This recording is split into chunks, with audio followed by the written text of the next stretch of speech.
नमस्कृत्य नरं चैव नरोत्तमं देवीं सरस्वतीं व्यासं ततो जयमुदीरयेत्। ओम नमो भगवते वासुदेवाय। ओम नमः पितामहाय। ओम नमः प्रजापतिभ्यः। ओम नमः कृष्णद्वैपायनाय। ओम नमः सर्वविघ्नविनायकेभ्यः।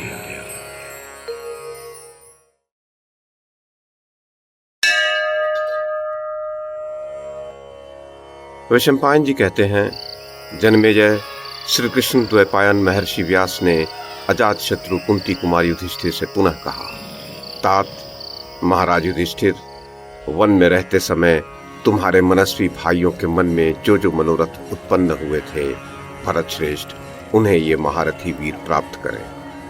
कुंती नंदन, तुम नहुष पुत्र ययाति के समान इस पृथ्वी का पालन करो।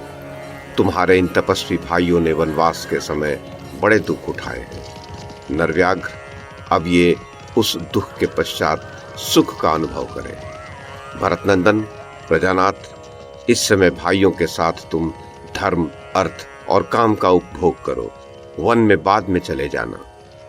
भरतनंदन, कुंती कुमार, पहले याचकों, पितरों और देवताओं के ऋण से उऋण हो लो, तदोपरांत वह सब करना।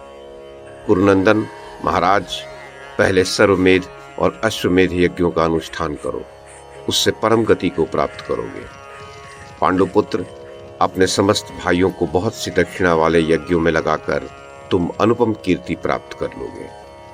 मैं तो तुम्हारी बात समझता हूं। अब तुम मेरा यह वचन सुनो, जिसके अनुसार कार्य करने पर धर्म से च्युत नहीं होगे। राजा युधिष्ठिर, विषम भाव से रहित धर्म में कुशल पुरुष विजय पाने की इच्छा वाले राजा के लिए संग्राम की ही स्थापना करते हैं। प्रत्यक्ष, अनुमान, उपमान, आगम, अर्थापत्ति, ऐहित्य, संशय, निर्णय, आकृति, संकेत, गति, चेष्टा, प्रतिज्ञा, हेतु, उदाहरण, उपनय और निगमन, इन सब का प्रयोजन है प्रमेय की सिद्धि। बहुत से वर्गों की प्रसिद्धि के लिए इन सब को साधन बताया गया है। इनमें से प्रत्यक्ष और अनुमान, ये दो सभी के लिए निर्णय के आधार माने गए हैं। प्रत्यक्ष आदि प्रमाणों को जानने वाला पुरुष दंड नीति में कुशल हो सकता है। जो प्रमाण शून्य है, उनके द्वारा प्रयोग में लाया हुआ दंड राजा का विनाश कर सकता है। देश और काल की प्रतीक्षा करने वाला जो राजा शास्त्रीय बुद्धि का आश्रय ले लुटेरों के अपराध को धैर्यपूर्वक सहन करता है, अर्थात उनको दंड देने में शीघ्रता नहीं करता, समय की प्रतीक्षा करता है, वह पाप से लिप्त नहीं होता। जो प्रजा की आय का छठा भाग कर के रूप में लेकर भी राष्ट्र की रक्षा नहीं करता है, वह राजा उसके चौथाई पाप को मानो ग्रहण कर लेता है। मेरी वो बात सुनो, जिसके अनुसार चलने वाला राजा धर्म से नीचे नहीं गिरता। धर्मशास्त्रों की आज्ञा का उल्लंघन करने से राजा का पतन हो जाता है, और यदि धर्मशास्त्र का अनुसरण करता है तो वह निर्भय होता है। जो काम और क्रोध की अवहेलना करके शास्त्रीय विधि का आश्रय ले सर्वत्र पिता के समान समदृष्टि रखता है, वह कभी पाप से लिप्त नहीं होता। महातेजस्वी युधिष्ठिर, देव का मारा हुआ राजा कार्य करने के समय जिस कार्य को नहीं सिद्ध कर पाता, उसमें उसका कोई दोष या अपराध नहीं बताया जाता है। शत्रुओं को अपने बल और बुद्धि से वश में कर ही लेना चाहिए। पापियों के साथ कभी मेल नहीं करना चाहिए। अपने राज्य को बाजार का सौदा नहीं बनाना चाहिए। युधिष्ठिर, शूरवीरों, श्रेष्ठ पुरुषों तथा विद्वानों का सत्कार करना बहुत आवश्यक है। अधिक से अधिक गौवें रखने वाले धनी वैश्यों की विशेष रूप से रक्षा करनी चाहिए। जो बहुज्ञ विद्वान हो, उन्हीं को धर्म तथा शासन कार्यों में लगाना चाहिए। भोपाल, जो प्रमाणों के ज्ञाता, न्याय शास्त्र का अवलंबन करने वाले, वेदों के तत्वज्ञ तथा तर्क शास्त्र के बहुश्रुत विद्वान हों, उन्हीं को विज्ञ पुरुष मंत्रणा तथा शासन कार्य में लगाए।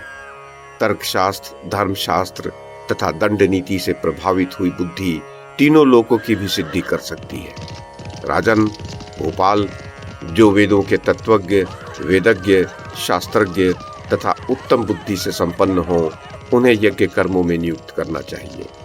वेदांत, वेदत्रयी, वार्ता तथा दंड नीति के जो पारंगत विद्वान हो, उन्हें सभी कार्यों में नियुक्त करना चाहिए, क्योंकि वे बुद्धि की पराकाष्ठा को पहुंचे हुए होते हैं। एक व्यक्ति कितना ही गुणवान क्यों न हो, विद्वान पुरुष को उस पर विश्वास नहीं करना चाहिए। जो राजा प्रजा की रक्षा नहीं करता, जो उद्दंड मानी, अकड़ रखने वाला और दूसरों के दोष देखने वाला है, वह पाप से संयुक्त होता है और लोग उसे दुर्दांत कहते हैं। नरेश्वर, जो लोग राजा की ओर से सुरक्षित न होने के कारण अनावृष्टि आदि दैवीय आपत्तियों से तथा चोरों के उपद्रव से नष्ट हो जाते हैं, उनके इस विनाश का सारा पाप राजा को ही लगता है।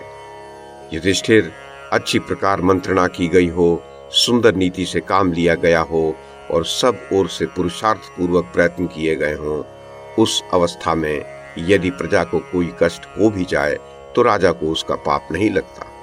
आरंभ किए हुए कार्य दैव की प्रतिकूलता से नष्ट हो जाते हैं और उसके अनुकूल होने पर सिद्ध भी हो जाते हैं, परंतु अपनी ओर से यथोचित पुरुषार्थ कर देने पर यदि कार्य की सिद्धि नहीं भी हुई तो राजा को पाप का स्पर्श नहीं प्राप्त होता है। राज सिंह, पांडु कुमार, इस विषय में मैं तुम्हें एक कथा सुना रहा हूँ, जो पूर्व कालवर्ती राजर्षि हयग्रीव के जीवन का वृत्तांत है। हयग्रीव बड़े शूरवीर और अनायास ही महान कर्म करने वाले थे।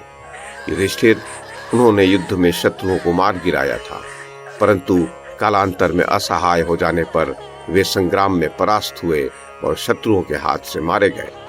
उन्होंने शत्रुओं को परास्त करने में जो पराक्रम दिखाया था, मानवीय प्रजा के पालन में जिस श्रेष्ठ उद्योग एवं एकाग्रता का परिचय दिया था, वह अद्भुत था। उन्होंने पुरुषार्थ करके युद्ध में उत्तम कीर्ति पाई और इस समय वे राजा हयग्रीव स्वर्गलोक में आनंद भोग रहे हैं। वे अपने मन को वश में करके समरांगण में शस्त्र लेकर शत्रुओं का वध कर रहे थे, परंतु डाकुओं ने उन्हें अस्त्र शस्त्रों से छिन्न भिन्न करके मार डाला। इस समय कर्मपरायण महामनस्वी हयग्रीव पूर्ण मनोरथ होकर स्वर्गलोक में आनंद कर रहे हैं। उनका धनुष ही युग था, करधनी प्रत्यंचा के समान थी, बाण, सुरुप और खड़ग श्रुआ का काम दे रही थी। रक्त ही घृत के तुल्य था, इच्छानुसार विचरने वाला रथ ही वेदी था, युद्ध अग्नि था और चारों प्रधान अश्व ही ब्रह्मा आदि चारों ऋत्विज थे। इस प्रकार विवेकशाली राज सिंह हयग्रीव उस यज्ञ रूपी अग्नि में शत्रुओं की आहुति देकर पाप से मुक्त हो गए तथा अपने प्राणों को होम कर युद्ध की समाप्ति रूपी अवृत स्नान करके वे इस समय देवलोक में आनंदित हो रहे हैं। यज्ञ करना उन महामना नरेश का स्वभाव बन गया था। वे नीति के द्वारा बुद्धिपूर्वक राष्ट्र की रक्षा करते हुए शरीर का परित्याग करके मनस्वी हयग्रीव संपूर्ण जगत में अपनी कीर्ति फैलाकर इस समय देवलोक में आनंदित हो रहे हैं।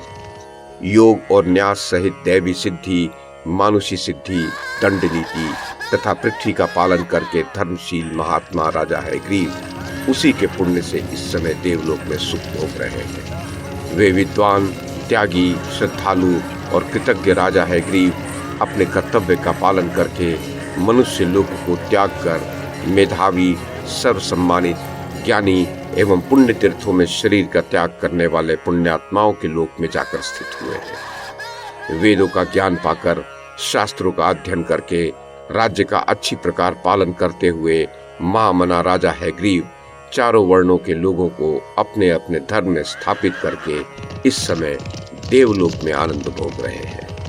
राजा हयग्रीव अनेक युद्ध जीतकर, प्रजा का पालन करके, यज्ञों में सोमरस पीकर, श्रेष्ठ ब्राह्मणों को दक्षिणा आदि से तृप्त करके, युक्ति से प्रजाजनों की रक्षा के लिए दंड धारण करते हुए युद्ध में मारे गए और अब देवलोक में सुख भोग रहे हैं। साधु एवं विद्वान पुरुष उनके स्पृहणीय एवं आदरणीय चरित्र की सदा भूरी भूरी प्रशंसा करते हैं। युधिष्ठिर, पुण्य कीर्ति महामना हयग्रीव ने स्वर्गलोक जीतकर वीरों को मिलने वाले लोकों में पहुंचकर उत्तम सिद्धि प्राप्त कर ली।